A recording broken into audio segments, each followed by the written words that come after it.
Welcome to ভরপুর বিনোদন। ভরপুর বিনোদনে আপনাদেরকে স্বাগতম। জানিয়ে দেব আজকের খবরগুলো। শিল্পী সমিতির সদস্য পদ ফিরে পাচ্ছেন জায়েদ খান, জানিয়ে দেব বিস্তারিত। চিত্রনায়ক জায়েদ খানকে চলচ্চিত্র শিল্পী সমিতির সদস্য পদ ফিরিয়ে দেবেন বলে জানিয়েছেন সংগঠনটির নবনির্বাচিত সাধারণ সম্পাদক মনোয়ার হোসেন ডিপজল। শুধু জায়েদ খান নয়, সমিতি থেকে বাদ পড়া সবার সদস্য পদ ফিরিয়ে দেবেন তিনি। সম্প্রতি এক প্রশ্নের জবাবে এমন সিদ্ধান্তের কথা জানিয়েছেন সাধারণ সম্পাদক মনোয়ার হোসেন ডিপজল।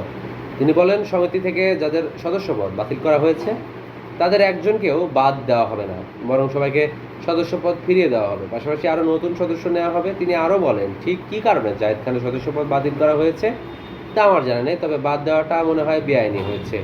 সে আর্টিস্ট, বিষয়টি নিয়ে আমরা সবাই কথা বলবো। এর আগে চলচ্চিত্র শিল্পী সমিতির বিদায়ী কমিটি গত 2 মার্চ জায়েদ খানের সদস্যপদ বাতিল করে। যে খবরটি এই পর্যন্তই। পরবর্তী আপডেটের জন্য ভরপুর বিনোদনের সঙ্গে থাকবেন। ধন্যবাদ।